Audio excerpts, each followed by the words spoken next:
police operations in that area, combing the informal settlement, trying to sniff out the tools that the so-called zama-zamas use in order to clean whatever they find underground. And Ziniko Mhlaba live for us there in that area. Ziniko, good morning to you, and talk to us about the impact of the activities of these illegal miners, particularly when it comes to schooling.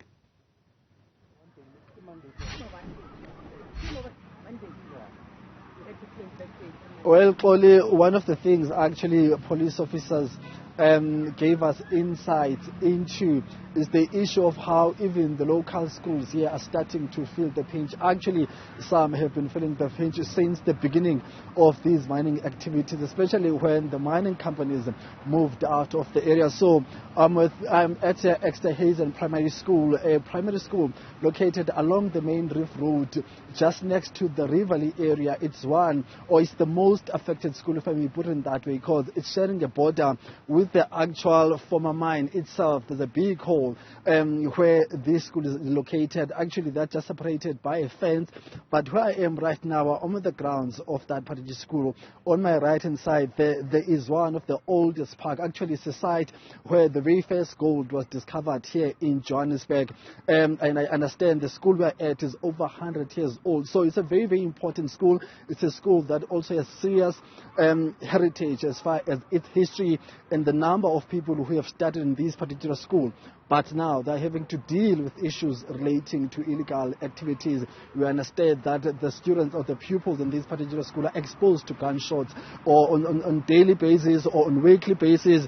So let's get a sense of what is being done then to deal with this particular challenge, especially when it comes to the Department of Education. I'm joined by Steve Mabona, who's the spokesperson of the department in Gauteng. Mr. Mabona, this area has been making headlines for various reasons, especially in the past 2 weeks, in relation to activities relating to illegal zama-zamas. But we understand that now even the learning centers, such as the schools belonging to the Department of Education, are facing stress problems. They actually have been dealing with this crisis for some time.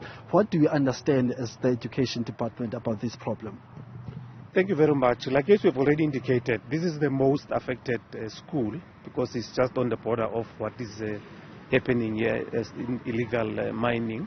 We have more than one school. I mean, I'm from the Riverlea Primary School, just to understand on how affected they are. I mean, they are next to a railway. We are told that when these guys come here, at some point they pass, just next to that school because there's a railway there that is not working. There are elements of fighting, shooting, at each other, in that area as well. It says don't throw away from here. It's quite challenging, because learners are exposed to dead bodies, we are told by the school. And well, for us as a department, we are exposed to the societal challenge that we are facing, and we really call upon the security cluster to really, come in handy and work with the community and assist us, because once the community says we are shutting down, it has a huge impact on us. For our matriculants, we are going for the examination. Now we must prepare for the prelim and the final examination. So it's quite a challenge. Yeah. We're even thinking about making sure that, especially the matriculants, remove them from the area and then take them to camps. All right, Mr. Steve, what happens now amid all these violence that's taking place there? Are you considering closing schools? What measures are being put in place to ensure that the security and safety of these learners are prioritized? No, we can't rush into closing now, because we have an assurance from the security cluster that they will attend to this. And safe to say that they even know when these things are happening. We are informed that all these activities happen around in the afternoon. And that's why schools are also informed that around the afternoon they need to be very extra cautious, make sure that in the event of anything, our learners are not exposed to this. But it's a challenge that really, it's beyond us, but monitoring it very closely. That's why I'm saying when coming to contact time that we might lose, especially looking at your grade 12s, we really have to implement a plan that we are trying to facilitate now. Earlier on, you spoke about learners being exposed to dead bodies. Can you give us more insights and more experiences that these children are exposed to? This is a primary school, under 15s or even under 12 years old. How traumatic have these experiences been, and is the department concerned about their psychological effect? Yes, it's quite concerning, because our challenge here, the school is in the middle of, there's a main road which is quite busy. Main road is quite busy. We cannot expose, our kids to walk, from that angle. So they utilize what we call a back gate.